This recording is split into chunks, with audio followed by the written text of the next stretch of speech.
back with another episode of Coffee Break School Psychology, where we're brewing up good ideas and having fun with good people. And I'm here with my great friend, Dr. Ann-Louise Lockhart. She's a pediatric psychologist and just like a parenting guru. I love watching her on Instagram. And the first things first is we're going to be talking about an age group that, kind of, when I tell people I'm a school psychologist and I specialize in middle school, they're like, oh, there's a reaction to that. But we want to love our teens and tweens and understand them. So that's why we're here today.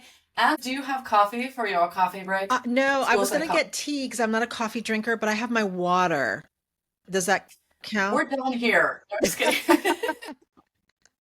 all we're inclusive. You will hydrate, I will dehydrate, and it will be fantastic. Why don't you just tell folks out there who you are and what inspired you to do the work and think really deeply about teens and tweens? Yeah. So I'm a pediatric psychologist. I'm board certified in clinical child and adolescent psychology. I've been practicing for almost 20 years. I have my own practice called A New Day Pediatric Psychology in San Antonio, Texas for about 10 years now, almost 10 years. And my journey really started in grad school working with children in play therapy. And it was a school for homeless children in Arizona. And I started doing the work and I'm like, wow, this is amazing. And then that same year, I also worked with middle schoolers who were at a last chance charter school. And I'm like doing Santray therapy groups. And I'm like, wow, this is fascinating. And so just really seeing how different people's lives could be when you get to them earlier. Because then on the flip side, I also did experience with adults. And I kept thinking like, wow, how different could their life have been had these issues here been addressed and seen and noticed and taken care of earlier. And so a lot of my work with that really just inspired me, just different age. I love all the ages.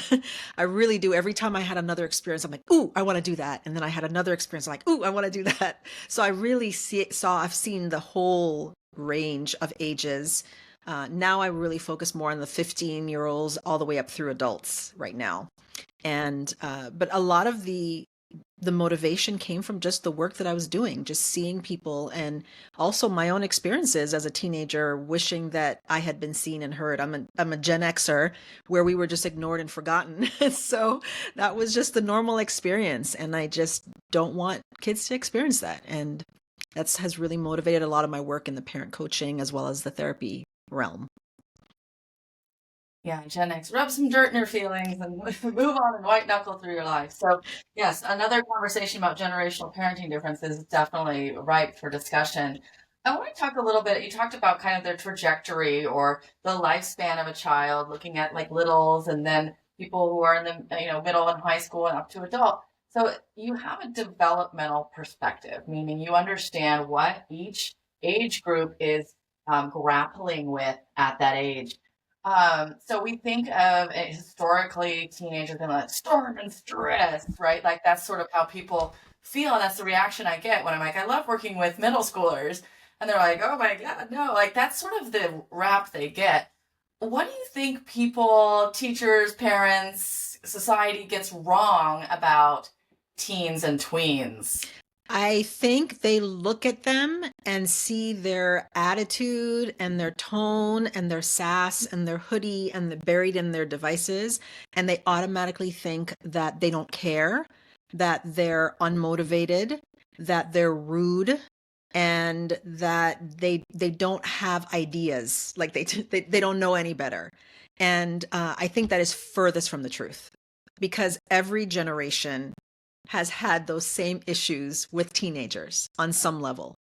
Oh, MTV will be the downfall of our society. Oh, books will be the downfall of our society. Newspapers, like every generation has had their thing. And so I think they often get wrong. I think adults forget that they used to be teens and that teens are struggling with all kinds of stuff with their identity, feeling accepted, feeling wanted, being understood. And so I think they just get it wrong. They see something on the surface and they see the thing as the problem when maybe there's something, not maybe, there's often something deeper, more ingrained, driving that behavior or attitude or sass or tone. Yeah. there's probably a parent out there alive who's like, well, I would never was sassy or had my own opinions or was strong-willed or tried new things or took risks and things like that. I'm glad you brought up apathy and motivation. It's something that I hear sort of in the water in our schools, which is, kids don't care, or, they're using screens so much, like I can't possibly compete with that. They're not motivated. What do you say to that? Like there is, of course, like a big discussion to have about the screens and effects on mental health and things like that. Yes. But what is your take on, why folks think kids are so apathetic and unmotivated and don't care? Well, because I think they have motivation wrong. They think that you just find it, that you're like at home scrolling on your device, eating Cheetos, and then you just find motivation. And that's not how it works. Like motivation follows action. So it comes as a result of initiating an action. And so that's the hardest part, is the task initiation, that executive function skill that is so elusive, because I don't feel like it, I don't want to, I would rather be watching something else or not doing homework. And so then they think, oh, you should just get motivated and get to it, when that's not what happens, and that's not how it works. So I think that people often get that wrong as well too. And teens are not motivated by the same things that we are. We do things because we have to. We have to do our taxes. We have to pay our bills. It's not, we don't do it because we're motivated to do it. We do it because we have to. And then maybe sometimes as you're washing the dishes or doing the laundry or doing the lawn, then you're like, oh, this is so fun. Let me keep doing it, right? Sometimes that happens. But I think that we forget as adults, as professionals, that teens are just not motivated by those same things. And so that external accountability, like a reminder or a reward or an app or something like that, they sometimes they need that, because that internal why behind the task, oh, I should do this because it will benefit me in the future when I'm in my job. Like they're not seeing that. They're very here and now, very concrete, very short term. That's too far in the future. For some kids, they do. I don't think every kid is like that, but the key is really figuring out what drives that particular student. And rather than assuming that one size fits all. And I think a lot of our schools are not getting it right, because we're still teaching. Like when I talk to a lot of students, I'm like, wow, it sounds like you're in 1970s classroom. Like it's the same type of method, and this is a different kind of kid. And so we have to adjust to make it more applicable and more real life, and more like, oh, this is why this information is so important for right now and for your future. There's a couple of follow-ups I have. Like I love this idea of motivation follows action. I want to unpack that Yeah. and blow that wide open. And I also, what does motivate teens and tweens, kids these days? What is their motivation? It's not, 20 years from now, I will have developed a work ethic for my job. Like, what is it? What gets these kids ticking? Well, I mean, I see all kinds of kids. I see ones who are so motivated, they want to go into aerospace engineering and be a physician and all these things, go into business. And then kids who are just like, they don't even, I'm a senior and oh, college. Like, so I've seen the whole range, right? So I think that's where we have to realize that motivation isn't a one size fits all approach, and we have to see what does motivate this student. So maybe it's the motivation of, I just want to get it done so I don't have to do the thing anymore. Or maybe it's time with their friends, and so they're motivated by that. Maybe they're motivated by snacks or time with their family, or money.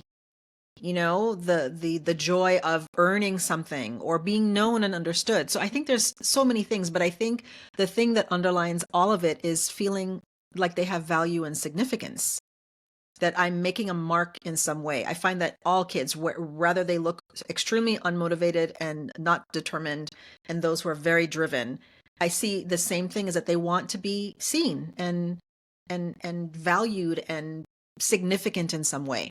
And so I think we have to tap into that for the kids. So let me give you an example. My son is 13 and he is so creative, and he has discovered that he can bake very well. And so he has created a cookie company and he wants to trademark it and everything. And it's really good. And he came up with the menu, came up with a secret menu, came up with a QR code, the pricing. He ordered the box, the supplies that he needs. And so he is motivated to get things done with his homework so that he can find new recipes or find new ways to bake these things because he wants to earn money, um, and make a name for himself. And so that's cool. So that motivation is driving him to do things that otherwise he might spend his day wasting it, for example. So I think we have to tap into a child or a teen's desire to be significant and valued in some way. And I think we miss out on that because we're like, oh, you're a kid, you can't make any money. Or you're a kid, wait till you're an adult to make an impact. No, they can make an impact right now. Things that we know as psychologists about this age group is that their developmental task, like what their like this phase is meant to be, is identity. So it's really like, who am I? And you can see middle schoolers like trying on different, almost literal hats. Hmm. Like, I'm a jock, I'm a theater kid, I'm a, nerd, I'm a, edgy guy or whatever. And they try on these identities and they get to high school and they start to kind of like solidify, like, who am I is this big question. How can we as adults support kids in this developmental stage where they're self-conscious, they think everyone's looking at them, but they also want to like form their identity. They're like grappling with, who am I? Like, what is a power move that, whether you're a teacher, a paraprofessional, a school bus driver, or a parent, can do to really honor this time period where they're coming into their own? Well, I think that's where we tap into who they are, who they think they want to be, and you integrate that into your lesson planning, into the projects, into events that you have at school. Like you integrate them into those things so that way the instruction and the projects aren't just always like, oh, all kids should do this. That you tap into this group of theater kids that are all edgy, and so then bring that level of creativity into that science project, have them bring in that part of their identity to the thing that they're doing, so that way it's not just an expectation that all students do the same thing. Tap into those things, like how can they bring in sports and stats and sports talk radio into their math class because they're jocks and they like that or they want to go into that field, or how can they bring in social media influencing because they want to be a future TikToker into a world history class. How would they do that in a way that's world history? Like I love that one influencer content creator, I can't remember her name right now, Lauren. She's a teacher and she does these like Gen Z slang history teacher lessons. Brilliant. And so it's like that, like how can we bring in who this kid is into our lesson planning so they are motivated for learning and they feel like their sense of identity is being tied into what they're learning, and therefore they're more interested in it because they want to show up because now I'm seen. I'm acting out this role of whatever from my class, that relates to the material, and they're more likely to remember it and perform well and show up. Just had this vision of a bunch of theater kids like acting out like being like the parts of the cell. Yes. Like instead of like open brain, teacher deposit information, what is the mitochondria? Hmm. Now you bring that back out onto my test. Like I'm not motivated by that. I wasn't when I was a teenager either. I just did it because I didn't want to get in trouble or something. Right. Like, but how fun would That that would be be to so bring fun. in? And have them do a Or video that edits, doing special effects and all kinds of stuff to show like a presentation rather than doing a PowerPoint. But tying in their teachers, identity with their interests is so key. I think that makes such a difference. teachers, please have these videos. Get permission to share them with me at Thriving School Psych. I want to see your I would children love that. acting like mitochondria. Okay. Um, that's really fantastic, to really think about folding in what they're learning in their developmental stage, which is, their identity, and folding that into what you're doing and really listening to them and seeing who they are as kids. What about our kids who are a little, shall we say, spicy? That they're kind of a little harder to reach and teach. And you try to engage, like, what are you interested in? And they're like, get away from me, bro, or something. I don't know, what they might say. I'm just fantasizing here. What do folks do for those maybe more spicy kids who are a little harder to reach and teach? Maybe kids who are struggling with anger or emotional challenges or anxiety, or they're withdrawn. Like, some students who maybe need a little extra TLC. Yeah. How do you reach into So those guys? my rule for that, whether it's in the classroom or in therapy or whatever it is join my phrase that I often say is join them in the resistance. I think that has a lot to do with the fact that I'm a Star Wars fan. But it's like join them in their resistance and meet them in the muddy parts of where they are. Because so often we're trying to convince students to do X when they want to do Y or not none of it. And we're trying so hard to tell them to do the thing. And I think we have to meet them where they're at. So if a student is like, math is so dumb, I don't even know why we have to learn it. What we often respond as adults is, no, math is going to be helpful for you. You said you want to go into business. This is what, no, they don't want to hear that. You want to join them in that resistance, validate and empathize with them first. Like, yeah, some of it does feel pretty useless, doesn't it? Yeah, it's so dumb. Yeah, I thought the same thing. I was like, what in the world? When am I ever going to learn or use the Pythagorean theorem? Like why is this why is finding X even relevant? Yeah. Hmm. So I think joining them rather than trying to convince them of that, because again, kids want to feel significant. They want to feel understood and heard. And if we're so busy trying to get them on our platform and put them on our soapbox, then again, they're not feeling heard or understood. So I think one of the biggest things and my go-to every time when a kid is like this is to join them in that. Join them where they're at. Like, this sucks. Yeah, you're right. It sucks. Why do I have to even be here? This is so stupid. I could be doing other things with my life. Yeah, I can imagine. I could be doing a million other things with my life as well, too. So what would you be doing if you weren't here? If you weren't learning about this dumb old math, what else would you be doing with your life right now?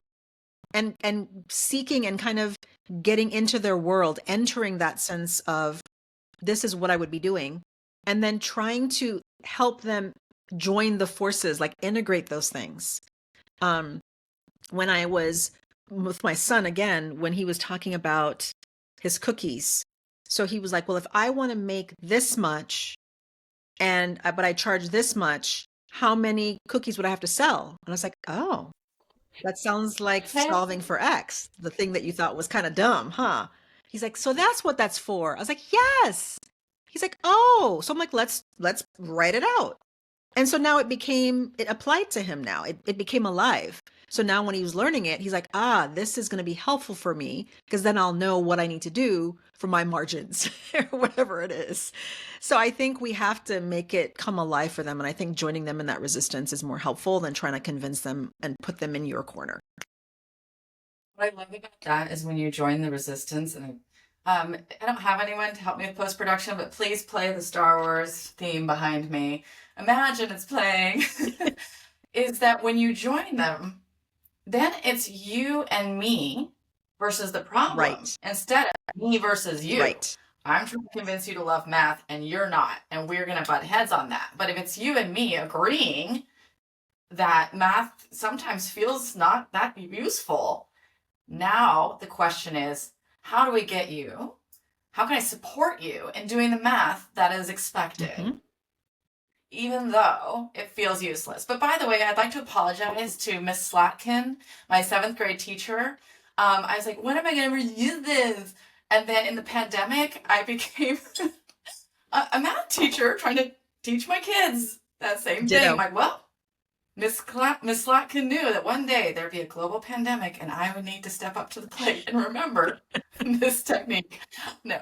I think that that is really powerful, Ann-Louise, because we do often think of like motivation as something that they just like go and like pick up and find, right? Mm-hmm. But what it sounds like you're saying to me is that motivation is the ability to think of a positive emotion of the future. I'm in this not great emotion right now, but if I can think of like, wait, solving for X is going to get me money and a cool job, like it's not so distant, right, that you can't feel and taste and touch it. Can I ask you, I love the practical stuff here. Where can we find more information about how to support teens and tweens, how to help with motivation, how to understand screen time, like all the things that are coming our way as parents and educators? where I heard this the term Gen AI today, like Generation Z, AI to Z. I don't know what we're gonna call this, guys, but like it is Generation Z, Generation Alpha, and whatever comes after that. There's always a new thing that we're grappling with and we're trying to understand. Um, so where would you recommend that folks go to learn like all of this sort of fantastic cutting edge research and ways to support kids? Well, I mean, I could bring this into the picture. Yes, I would love to bring that. So, my book, Love the Teen You Have, this is exactly what I'm addressing. Just this kind of whole idea of parenting and caring for tweens and teens, so 9 to 19, because the age gap is pretty wide in terms of when they're coming into this individuation, being autonomous.